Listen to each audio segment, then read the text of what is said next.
I call to order the Monday, October 17th regular meeting of the River Falls Board of Education.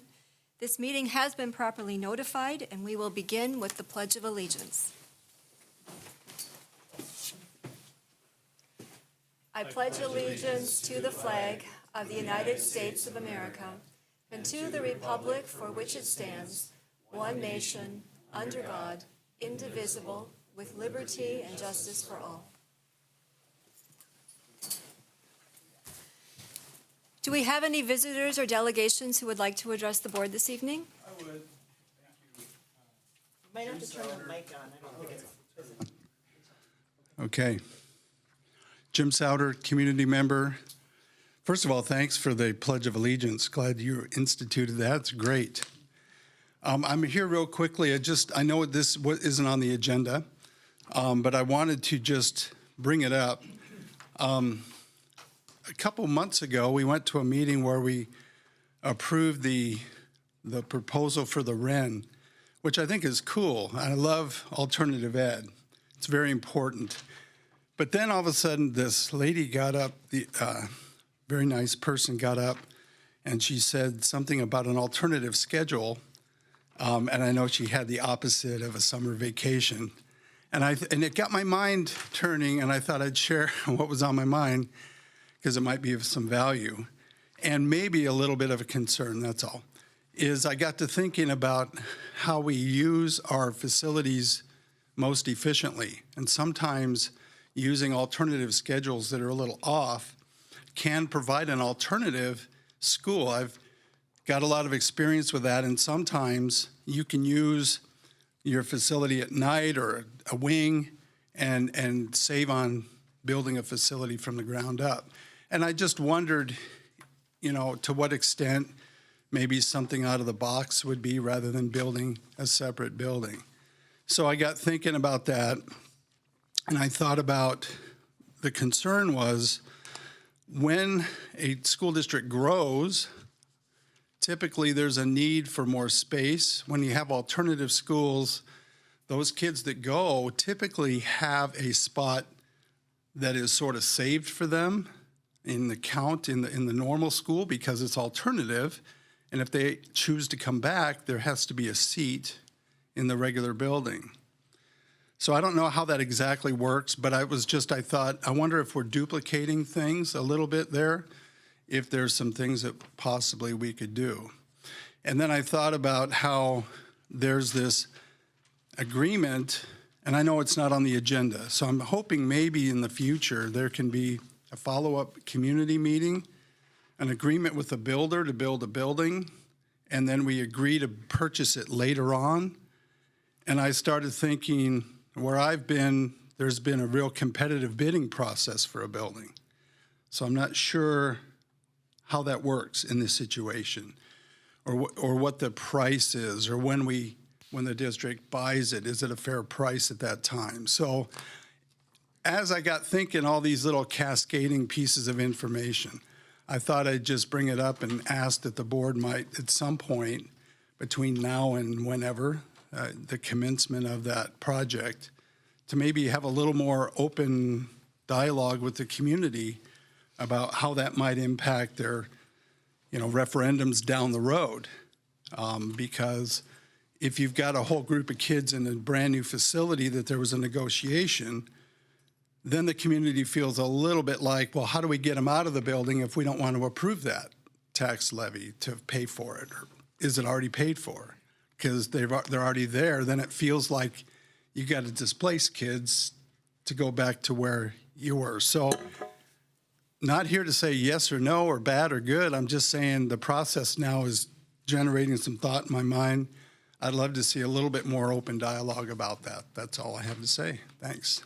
Thank you, Jim. You're right. This issue is not on the agenda, but I'll say that we are always eager to think creatively, including about our facilities.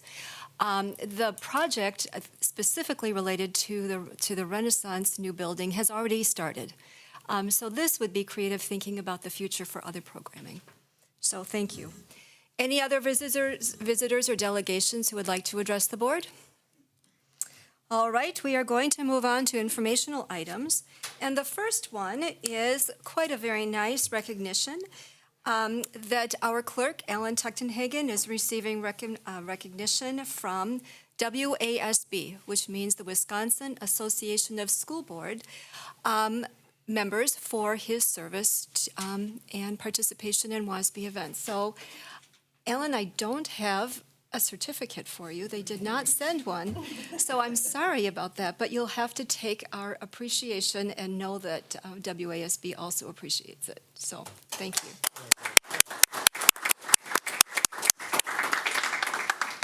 All right, let's move on to the spotlight, and Terrell and Lisa, I think you're up.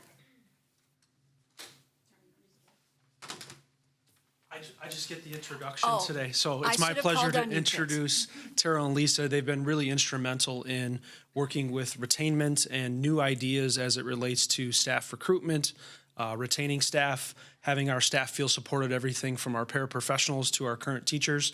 They're running lots of different workshops. I don't want to take all of what they're doing, but they're doing phenomenal work, and it's being really well received by our staff. So I'll turn it over to Terrell and Lisa. Thanks, Kit. Amanda, are you running the links? I can, for sure. If you're able to click on that red one right in the center. So we're really trying to build a collaborative culture, and I think I'd really like to take time to recognize Mark Inouye and Beth Dodge. So right off the start of the summer, the four of us collaborated, and we thought, how could we really set a tone of having them be staff members in our building and really set a tone that we want to collaborate and build on each other's strengths, and that it's really okay to be vulnerable and say that you don't know the answers to certain questions or how to reach certain kids. So we really started off in building that collaborative culture. The links that you're able to access to, you don't have to do it at this moment, but that calendar that's kind of enlarged there, that is basically a multi-tiered system of supports for teachers to meet and collaborate throughout the whole school year. And then we also really collaborated on building a new MTSS, which is multi-tiered systems of supports for how teachers can reach difficult to reach students, either emotionally, academically, just how they can brainstorm and feel empowered. So it's really kind of a nice graphic organizer, and then how they can turn to other teammates when they need assistance. If you go to future slides, the next one, Amanda, you can just hit forward on that one, please. Thank you. We've also been really emphasizing, and Mark Inouye and Beth did this as well, that we're only as good as we are taking care of ourselves. So we've really stressed and emphasized some concepts of Wellness Wednesday is really a mantra that we've been using a lot, encouraging staff to practice wellness. The joke is that Kit makes his calendar visible to everybody, and that Wednesday night is Lidke family night, and so we really try to have that practice and trickle down. And so for all families and staff to take time for themselves on Wednesdays.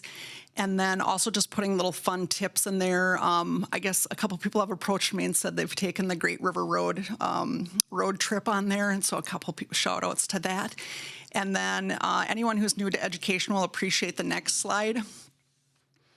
That there's a lot of acronyms. And so that actually received a burst of applause because we had one teacher that thought BLT was a very exciting sandwich club, but then they were disappointed to learn that it was Building Leadership Team. And if you forward to the next slide, please, Amanda, there's our MTSS, which I would welcome you to take more recognition and a look at. And that was really a collaborative process between regular ed and special ed teachers, and then Mark Inouye and Beth Dodge, and then Lisa and myself. So really a roadmap for how to reach every student and help them feel really confident, build on their strengths, build relationships. So that's kind of a good primer for that. And then moving forward, some of our collaborative things. So far we've had 2 meetings with creating a collaboration for teachers. The first one was just on kind of getting to know you and introducing. And then we've done one on universal design for learning, which means that students of all ages and ability levels can meet the same learning standards and targets. You just have really open-ended assignments, and so we demonstrated how to do that. And then our next teacher collaboration opportunity is going to be on discussion. So I think that most teachers would say, even in the twilight of their career, that maybe they don't feel like they've mastered classroom discussion. That's really a hard thing to do. So it's going to have strategies for if you keep calling on the same students, or how to get all students to participate in your classes really actively. And then we're going to really generate a lot of excitement and have veteran teachers and new teachers come to the meetings kind of with their own toolbox, and it's really setting a culture for collaborating and reaching together. I would say our only challenge has been that some of the new staff also are coaching, but we find ways to reach them at different times because they're so busy. Turning it over to Lisa, she can talk about how all of this is woven into our PLC and grade level meetings. So you can go back to the original slide, please. All right, so picking up with professional learning communities, in the last year, this past school year, not this current one, but the last school year, we created a PLC leadership team that meets once a month. They are leading their PLC teams in the work of collaboration and learning for all. And so one of the things that has really come out of the PLC leadership team is that they've become the team that all the other teams really should aspire to, giving each other feedback, a lot of really good open conversations about problems they're facing on their team or with students, and some great feedback from each other. And so that's something that we have. So we kind of have that leadership team. They break out into teams when we have our late starts and other collaboration times. We do have professional learning communities meeting other than the scheduled times as well. And so that has been something that we've been really having highly organized and making a large focus on making sure that we have that really tight, so that the work that's done during our late starts is work that is really effective for student learning and for support for our teachers as well from each other. The next one is something that I am so happy we did because we have gotten such great feedback, and that's our special education paraprofessional PLC. It's something I feel really strongly about and have really pushed for since I started at River Falls High School. I've heard from a lot of paraprofessionals over the years that they don't really feel like part of the team because they're not necessarily part of a professional learning community. They're not always part of all the meetings. And so I wanted to help bridge that. And I worked with other staff members with this, and Kit and Terrell. And we put together a monthly special education paraprofessional PLC. And with the exception of a para who has a class right after school, we've had 100% attendance, and they have really they just really love it. They're really open. We purposely don't invite the teachers because we want them to be able to say, here's what we're struggling with, here's what we need help with, and I've offered for them to ask us what are some things they'd like to learn about. And so one of the things that popped up a lot, which I'm glad I asked because I didn't know, which is their lack of confidence with Google. And so the next meeting, Erin Kramer is going to come and help them walk through that, any questions that they have. And we do some fun things at the beginning. We had restorative training this last August. And so starting off our professional learning communities with leadership team meetings with restorative circles, proactive restorative, and also doing some similar things with our special ed paraprofessionals to kick things off and really form those relationships. It's really interesting to realize what we haven't kind of really made clear to them. And so when in the meetings and they're going, who's our evaluator anyway? And we're like, I'm glad we're having these. So that was something that was very needed and that they really do appreciate. And another thing that we're doing this year, so back PLC for paraprofessionals is monthly. 9th and 10th grade support, we understand we probably could do this for every grade level, but we wanted to do it well, and so we're starting small. Once a month, we meet with 9th grade teachers, and a separate time and day we meet with 10th grade teachers, and we talk about things that the teachers are dealing with students, things that we can problem solve together, things that we can share that maybe we don't realize that other teachers are having similar situations with certain students or certain situations.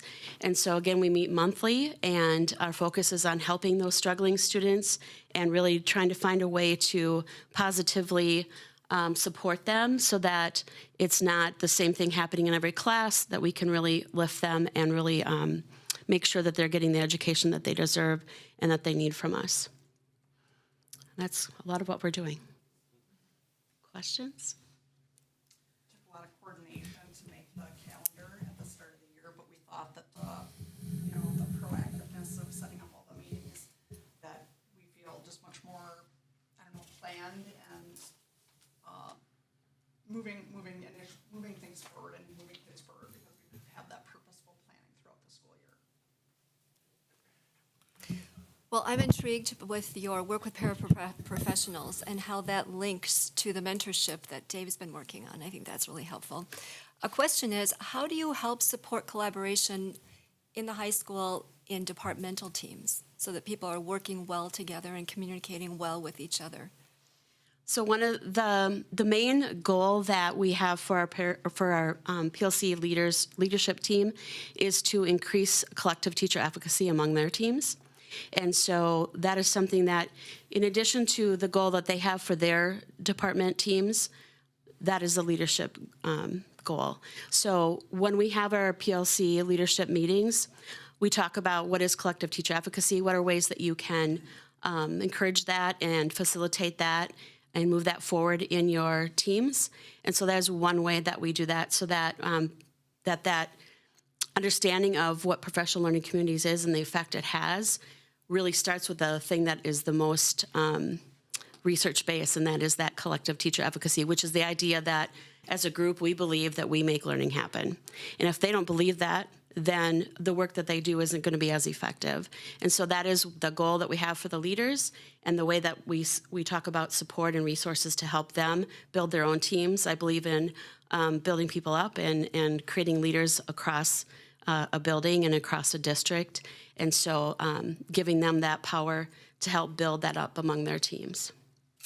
Special education staff also at times asks to join different content areas to, have the philosophy of learning for all and the PLC philosophy of, how do you reach all learners and have success, and what you do when some students are getting it right away and what you do when some students are still struggling learners. So special education staff also assists with core content areas and electives.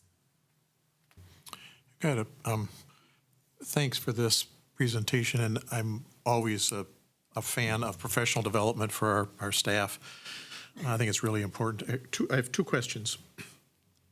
One is on these, what kind of participation are you getting in terms of percent? Is everybody participating? Is this strictly voluntary? My question for this is the same question I'm always asking about our students. Who's not participating in this? So 100% participation on Okay. the para, except for the one grad student. I would say 95 to 100% participation on the 9th and 10th grade level. And then not 100% participation on the teacher collaboration, but we have ways to make that More cool enticing? and more enticing and food I was gonna say and food. fun and I think I can take some responsibility for that too, just advertising it more and drumming up more support. Two teachers said they came last time just because I made the announcement kind of embarrassing and goofy. I said, stop, collaborate, and listen over the entire PA system, and that made a couple come running. But I think advertising that our topic for the next session, recognizing that the teacher collaboration is the lowest, advertising in advance that the topic is going to be discussion, active engagement discussion. A couple will have the mirror up and say, and the questions will be, keep calling on that same kid, time after time, keep only getting a few kids, hands in the air, like all the things that teachers can relate to. So that's one way that we're going to try to drum up support. Sure.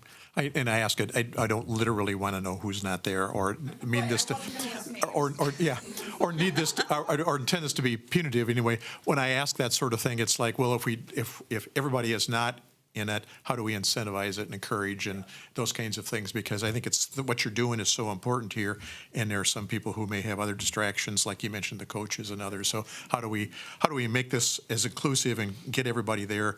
Because if only a few people are doing it, or not everybody is doing it, then we get some people who are moving ahead of us. Yeah, I'm positive we have about an equal amount of brand new and veteran staff showing up to it. Good. So it's not all news and it's not all veterans. So I think that's kind of a nice combination, and I hope we can build from there. So you get a positive dynamic going on.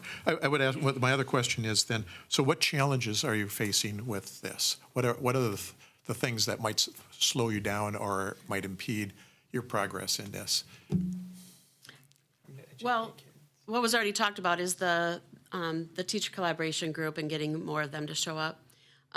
It's still a little bit of a struggle to get everybody, all of the teachers, understanding that professional learning communities do make a difference, but we are much further than we were even a year ago. And so that has really shown great progress. I can tell from the questions we get from teachers, from when we visit the teams. So when they are meeting in their teams on our late starts, the three of us visit the teams and join in on the conversation and stop and ask if they have questions for us, because sometimes a team will get stuck and then they don't feel like they can move forward. But I do believe that has really improved. Yeah, and I think eventually we want to get to 11th and 12th grade support, but right now we have a lot of different things going, and as you know, it's multitasking is really not effective, and so we want to start with 9th and 10th grade. We see the greatest need in those two areas or those two grade levels, and so building up and being able to add 11th and 12th grade in the future, whether that's second semester or next year, depending on how we get things going here, that will be something that we look at down the road, so. Okay, thank you. I think one of the most important things we learned from COVID was just the importance and the need of collaboration. And so we said, there were a couple glaring things that we learned, and that when we came out of COVID, we didn't want to forget about how much we relied on one another and how much we supported one another. And so I think just the monthly calendar of this is where you can come for support, this is where you can come to ask and answer questions with your peers and your colleagues, that I hope that not that we didn't have those elements before, but I hope that there's a cultural shift that they said, oh, wow, this is just, I don't even have to fear saying, I don't know how to get kids to put their phones away. Like, how do you do it? Like, we just hope there's a very open dialogue for all those questions that, educators struggle with. I was going to ask, so I've heard talk about the professional learning communities and leadership teams. I guess what my question would be, if you went back in time, say 5 years, like where are we today versus where we were there? Because I hear it talked about, but I don't feel like since I've been on the board, there's really been a normal year until maybe this year, as far as, like the timing of being able to do some of this stuff. So if you went back 5 years, where would we be now versus where we were at that time? Or maybe it's 10. I don't know what the window is. I just would be curious to know the answer to that question, so that when people come in, they don't just assume that this has all been here for whatever length of time. I think I understand the question. So I think we've made amazing progress just by, we've never been able to even sit down in a summer and do that collaborative calendar, because we were always worrying about making infographics about how far desks should be apart. Sure. And weird things like that. And so I think we were just impressed with the amount of collaboration and brainstorming for the school year that we could do simply without those obstacles. And I hear multiple departments saying, I get it, like we're building momentum. So for years, we didn't have teachers with common formatives, like the daily practice of the lesson. And so now when we have departments, math specifically, science specifically, global languages, when they have all that common formatives, they can sit down and say, okay, mine are getting really far with this. Are yours getting really far with this? And so some of those collaborative conversations did not happen and could not have happened 5 years ago. I would say a lot of the stuff on this slide wasn't happening 5 years Okay, ago. that was kind of what I had the Yeah. impression. I just didn't know enough to So know. PLC is yes, but we kind of went backwards a little bit when we all had to kind of stay away from each other, and Yeah. everybody still kind of met, and they did a lot of sharing through Google Docs and Zooming, but that's not the same. That connectedness still suffers, but staff wellness was there and professional learning communities, but not at the level it's at. Everything else is something that we've added. Okay. The teacher collaboration component is growing and growing to the point where you have teachers inviting other educators into their classrooms and saying, why don't you come on in and see? Where I think 5 years ago, it was like, I don't want somebody to watch me, or I don't want to be marched around like I'm the proud pony or whatever. whatever. Yeah. And so some of that is really going by the wayside, and people are just really happy to support colleagues. Okay. If I could just add, the flywheel is spinning faster too, in a good way, meaning that teams aren't waiting for 1 hour every 3 weeks. They're requesting full days to really get deep into that level. So we have a full social studies team next week. We have a full language arts team the following week, that they're wanting to get their hands into it and get dirty and really get deeper into the clarity of the curriculum, instruction, and assessments that are being put out in the common courseworks like English 10 and Algebra 2, where there's clarity and consistency across that. No longer is there a variable between which teacher you have in the common formatives and common summatives. That's good. Broadfield Science team was almost skipping out Yeah, of they're the, rock stars. because they were so happy. They said, we have like the first half of this whole class, all of our formatives and our summatives are the same. And they were just so happy and pleased that they could get that far in one day. And so Great. they're meeting again in like 2 weeks. Okay. So if you took out the last 2 years, within 5 years, a lot of this stuff, when I look at the calendar with the teacher collaboration, a lot of those wouldn't have existed even 5 years ago. Correct. If I were to use Terrell and I were colleagues, right, as social studies teachers. We shared to a certain extent, but we would always, like, if we use the French Revolution as an example, the way she taught the French Revolution and the way I taught the French Revolution depended on which teacher you had. Correct. And we would talk and we would collaborate, but now we're finding that our teachers are understanding clarity in the process of collaboration, of the common assessments, and they're really thriving in that environment. Thank you. Any other comments? Thank you for preparing and for coming tonight. All right, we are going to move on to reports, and the first one is our student representative's report. Delia, you're up. Hi, I'd just like to take the opportunity to thank you guys for having me here. And I'm going to talk about the ways that we learn at the Renaissance that might be different from our regular high school, that I think is a much better way. The first one is we have more chances to do project-based learning rather than taking tests or quizzes, which is a lot less stressful, and it gets to the same point. It still shows that you know what we're learning and talking about. We have more one-on-one time with teachers. We have smaller classes, so we get to really connect with our teachers and create a bond, and we trust them more, and we can ask more questions. We do more assignments in class than we do at home. We don't get homework at the Renaissance, which is so much less stressful. We have discussions in class rather than getting sent home with homework, and we get to learn as a class and ask questions as a class with our teachers rather than being at home stuck on something. We're treated as young adults at the Renaissance. I think we have a lot more freedom to do things that young adults should be doing. We have off-campus lunch. And it's really a trust between the teachers and the students, because they send us out at lunch. We don't have to come back if we don't want to, but we do. I mean, all of us do. It's really a trust that we have. The teachers can get to know the students a lot more and build bonds. So that's what I have for today. I talked to Alexa Dexheimer today, so I've been in collaboration with her. I've been talking to her for the past 2 weeks, and I had an in-person meeting with her, and she thinks, so at the high school they have a self-paced, independent study, and I think that that would be a good thing to have at the Ren, which it would just put more opportunity out there. She said she really enjoys it at the high school, and it's a good way to learn more self-paced than rather in a classroom, which I think a lot of students at the Renaissance would enjoy.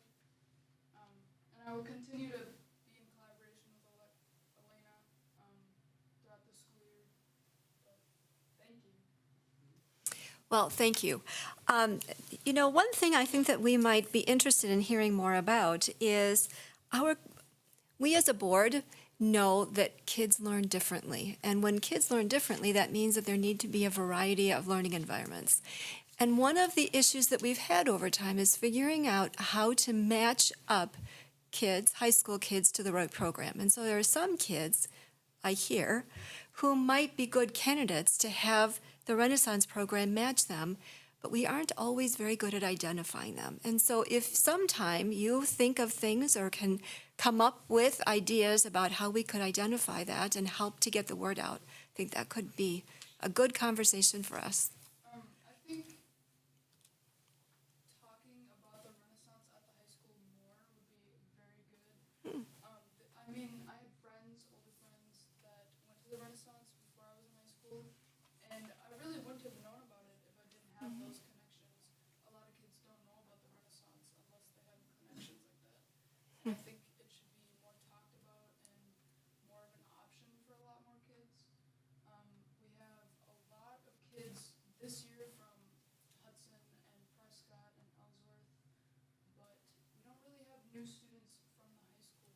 We have a lot of students from the past few years that have been there, but I think it should just be more talked about at the high school. Okay, so communication. Well, I'm awfully glad that you knew students from the Ren before so that you could figure out that it was such a good match for you. So, good. Well, thanks for being with us. We'll hear from you again. All right, superintendent's report. I provided the board with a handout that we've distributed to some of our committee members. I don't think that this was provided to the board previously. We put it together at the end of September. It gives you kind of an overview. We've been very active in the school forest, laying a little groundwork, literally, to gain better access. And so I'm just going to highlight a couple of things off of these notes. The first one being the access road. And so that road is, when you go out Double F, some people know where the dog park is. And so if you continue west a little ways beyond the dog park, the main entry, the trailhead, if you will, to this access road is on the right-hand side. Soon, we will have signage there, large sign that points you in the direction of this half-mile-long access road that you have to hike down in order to get to the forest. The vision is there someday we'll at least get some gravel down on that road, but there's been amazing improvement done to that access road to include a lot of trees that were removed, including stumps to widen the road.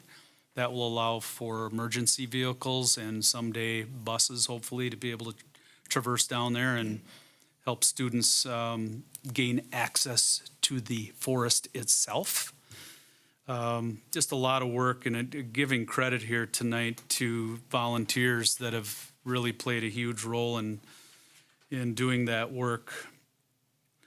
Among them, Dennis Ireland has committed a great deal of his own time and money, equipment to that project, along with Steve Zube is also a community member. Barb Copine has put in a tremendous amount of time, and I'm going to outline a couple of other things that kind of tie in some of the work that not only those folks but others have done to help advance our vision for the school forest. So when you go down this access road, which I mentioned had a lot of work done to it, you then get to a kind of a crossroads, and at this crossroads to the right is what is known as a community forest, and that is owned by the Kinney River Land Trust. To the left or straight ahead, both of those directions take you to our school property. To the left is what's referenced here as an old farm road on this document, and that had severe washout from rain, several feet deep gullies. You couldn't walk it. And we literally used some district dollars that was parked in a fund from the previous environmental easement. We, the district, was provided some funding from the state. And Chad has held that little nest egg of money in a special account, and we've now used almost all of that money for some of these things that I'm going to mention, one of which is to bulldoze that old farmer's road that takes you all the way down to the Kinney now. The city gave us truckload after truckload of wood chips that have now been spread down that road. New seed was put on that access road to prevent further erosion from happening. Prairie restoration, you're at the Four Corners. Instead of going left down the old farmer's road that I just described, instead if you go straight ahead, after a short walk over a small hill, you'll get to this prairie. That's the beginning really, or a northern portion. I got to get my directions straight. Walking to the north, over this small hill, you will enter our prairie.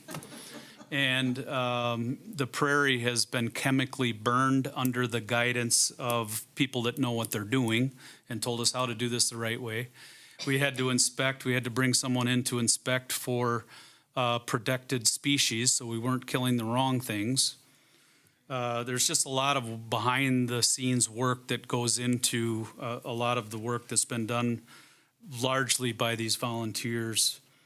And so that prairie was actually burnt twice following the prescription that we were told by partners that we have with the U.S. Fish and Wildlife Program. We have an agreement with them. They've provided us, I think, $3,500 worth of seed. After the first snow comes, we will reseed that prairie. Apparently, the reason you wait for first snow is then you can see where you put the seed down and where you didn't. And then that will begin to regrow in the spring and so on. And so just lots of planning and preparation and talking to all of the right people about the process for making these improvements. Trails and maps are being developed. A big part of the trail development I already mentioned, that access road is very accessible now. The farmer's road is very accessible now. Then when you get into the prairie and into the forest, there are some existing trails that we have to regroom and do some significant improvements to. Developing maps to publicize and show people you're on this trail, or here's how you can get to that trail, and so on. Signage along the way. All of those things are in the work and in the mix. We have people working on that. Again, volunteers. Michaela Sanaki is one of our employees. She's been instrumental with the trail committee, doing a great job in leading that. We have partnerships with the city. They brought in it's called a Fecon mower, a special mower that helped us to grind out some of the, I'll call them side rails to that access road going down, knocking down some of the smaller trees and grinding up the brush. I mentioned the city gave us piles of wood chips. A lot of partnerships. The city also is helping us with some of the trail design, providing one of their staff members to help us electronically with some of their fancy tools to be able to draw these maps and design some of the trails on maps. And so a lot of those details are still in the mix, but we are making significant progress largely in the last, I'm going to say, 3 months. Land Management Subcommittee, they have designated a spot on what would be the south end of the prairie where we hope to someday have a facility. There was a great deal of thought that went into all of that, and many people that we also are partnering largely with the Kinney River Land Trust, KRLT, and we have to do some adjustments to our existing easement agreements to be able to have a facility at that location, and that involves partnering again with KLRT and the DNR, and so lots of kind of moving parts going on behind the scenes. Just wanted to bring you an update with that, and I'd be remiss not to mention the Rotary. They are also at the table as a partner. They've provided us with an enclosed trailer that we envision being able to use for materials and supplies for teachers and students that can be transported to that site on an as-needed basis. Rotary is also committed to help with some finance and labor for continuing improvements on that property. So I wanted to give you that quick update as a board. Lots of things in the mix. Our teachers are anxious to get out there. We want to plan an opportunity to show teachers the site, and so they can get some ideas for how they may want to integrate that into some learning activities. There will be curriculum development that is forthcoming as well, but we're moving and we are making progress. 90% of it would never have been done without the volunteers of this amazing community. So kudos to those folks, and we're going to continue to move forward. In fact, we have a meeting tomorrow after school to bring all of our subcommittees to work and kind of compare notes and discuss next steps. That's it. Thank you, Jamie. Thank you also for your work coordinating all of those different volunteers and district folks. All right, we are going to move on to action items. And at this point, we have meeting minutes from the September 19th regular Board of Education meeting. We have bills that have been submitted for payment. We also have recommendations regarding employment. So do we have a motion to approve minutes, bills, and employment as presented? Second. Okay, Mike moved, Alan seconded. Any discussion? All those in favor? Aye. Opposed? The motion is carried. Todd, I'll turn to you for an update about the finance and facility meeting. Yep, so two main items. One of them is a little further down the list for action items today. The first one was an update from Chad on the 2022-2023 school district enrollment. So the third Friday count was available to us, and if I remember, I don't have the number on the top of my head, we were down roughly 20, We're up from last year, down from where we were pre-COVID pre-COVID. by, say, 20 students roughly. I don't recall the Yeah. but that was. Yep, so slightly up, and if I remember, the mix was, we were down in like the early level compared to where we had been, and the 4K was a significant number too. Correct, yeah, 4K we had a little bit lower of a count than last year, but we increased in the K-12 and in the summer school sections. Yeah. So kind of coming out of the disruption we had the last couple of years and see where we end up from there. So that was the update on the enrollment. The second one was in regard to the property valuation for our district, the state aid amount, and then the discussion about the tax levy as well. So should I wait with that, or? It's coming up later Yeah, in the that's what I agenda. said. I'll just wait rather than get into it, so. Thank you. Yep. The Personnel Committee met on October 10th, and during that meeting, the committee heard a report about the paraprofessional mentorship program. We also received updates about the certified staff and support staff retainment. We heard a report about the Retiree Benefit Steering Committee. And the committee also recommends to the board that the board approves the River Falls Public Montessori School Counselor and RF4C Behavioral Coach job description. We also heard and received an update about certified teaching staff. We also discussed two other job descriptions, but decided that we needed a bit more work, and so that's going to come back to us later. The Title I and Reading Center Secretary job description will come before the board later. And the superintendent job description was tabled in November. So very soon we will approve the October 17th.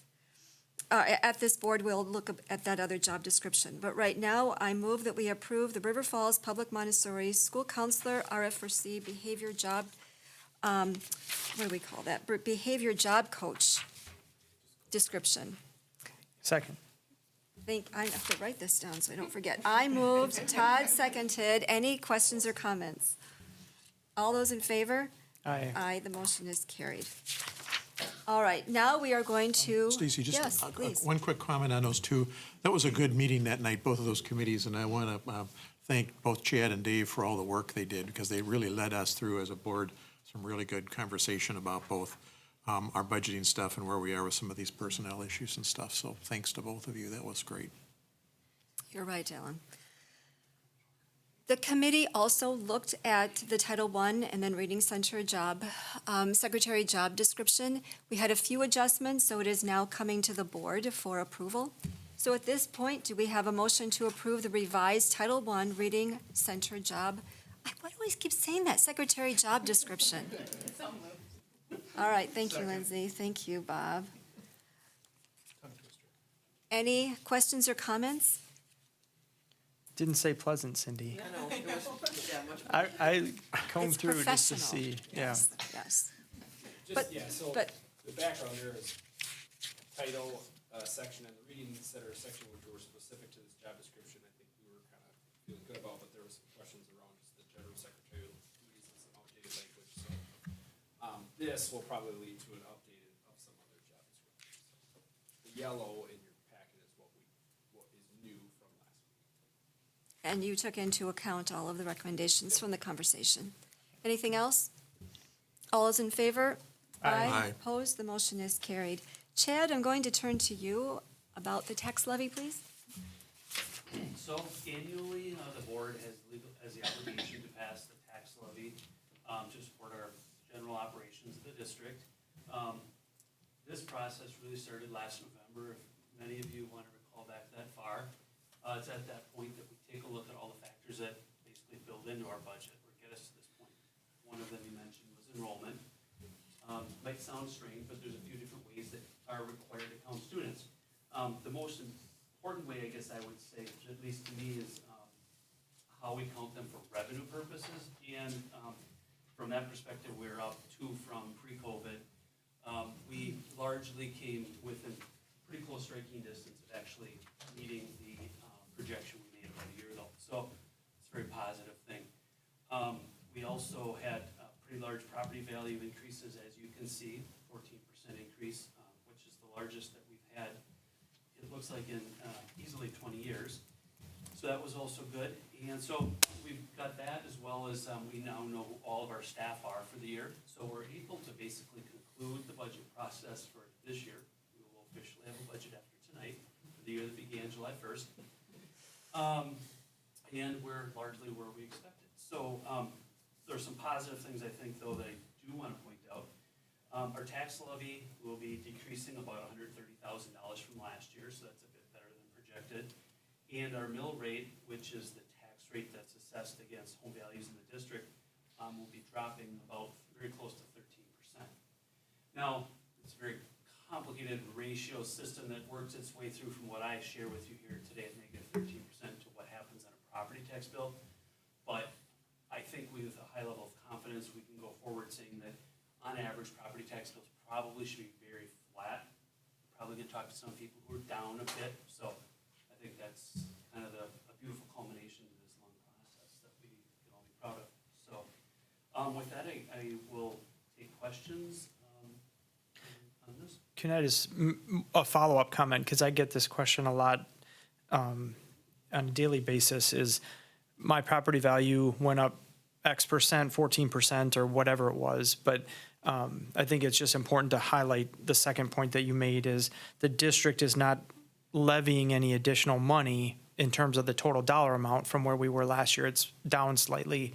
So the fact that people's property value went up just means that we assess it at a lower rate to get to the same number. So I know when you see the assessment and it says up 80,000, 100,000, you think my tax bill is going up by X dollars, and we're not the only taxing jurisdiction either. So what we do might be overridden by what somebody else might do too. I think what we've done is control the factors that we can control, and I think from that perspective, taxpayers aren't gonna have a heart attack when they open their tax bill. Yeah. That's a very nice place to be. It would, in fact, I think in the one I got at home, they included a letter that said, just because your valuation went up X, it doesn't mean your taxes are going to go up too, which I thought was nice, because if you didn't know enough, you would freak out. Probably, actually, in the last good point here, which I want to mention is, all of this was accomplished while also prepaying about $1 million worth of debt. So the board had approved that earlier in the fall. This levy does include levying about $1 million that we will use to set aside, we will tax for that, set it aside, and begin prepaying debt that we already have for facilities here in the district. So, quite an accomplishment here. DC, Yep. no, go ahead. You were going to say No, go something. ahead. as we know, but I'm not sure everybody in the community knows, the way in which public schools are financed in Wisconsin is extremely complicated, and we typically all smile when we say that because it's unfathomable for most of us to think that the way we fund our schools is so complicated. The only reason I say that, Chad, is I appreciate your ability to sort through this and come up with the numbers that work for us in a conservative way that keeps the budget balanced and keeps us reasonable in it, because this is, every school district in this state struggles with the funding formulas and how to figure them out and how to help the public understand how schools get funded. So anyway, appreciate your help on that. And I appreciate that your projected levy increase really matched what the end result is. That's quite an accomplishment. So at this point, do we have a motion to approve the 2022-2023 tax levy as presented? So moved. Thank you, Bob. Is there a second? I'll second. Thank you, Todd. Additional questions or comments? All those in favor? Aye. Aye. Opposed? The motion is carried. The Wisconsin Department of Public Instruction recommends that school boards identify a deputy clerk for working with the spring school board elections. And so at this point, do we have a motion to approve Amanda Taylor, the administrative assistant to the superintendent, as the deputy election clerk for the 2023 school board elections? Thank you, Lindsay. Is there a second? Thank you, Cindy. Questions or comments? This is something that we do every year prior to the spring elections. All those in favor? Aye. Aye. Opposed? The motion is carried. And one little thing, just so anybody who might be watching this knows, the fall elections are the partisan elections in Wisconsin. The spring elections, which we just appointed Amanda for, are for the April nonpartisan school board, city council kind of races that happen in April. So it's not the election coming up in November, it's for the election coming up in April, in the spring. You are correct. All right, do we have any future or suggested items for additional board members, or board meetings? All right, we're going to go on and schedule meetings. So the Personnel Committee will meet Monday, November 7th at 6 o'clock. The Educational Program Committee will meet Monday, November 7th at 7 o'clock or immediately following the Personnel Committee meeting. Finance and Facilities will meet Monday, November 14th at 6. The next regular board meeting will be November 21st at 6 o'clock here in the district office. At this point, I would like to request a motion to move into executive session pursuant to Wisconsin State Statute Section 1985, 1A and F, for the purpose of conducting a pupil expulsion hearing and for deliberations thereafter. Is there a motion, please? Thank you, Cindy. Bob, was that you? Yes. Thank you, Bob. I need a roll call for this. Cindy? Yes. I'm saying yes. Alan? Yes. Todd? Yes. Bob? Yes. Lindsay? Mike? Yes. We are in executive session. Thank you for everyone for coming this evening.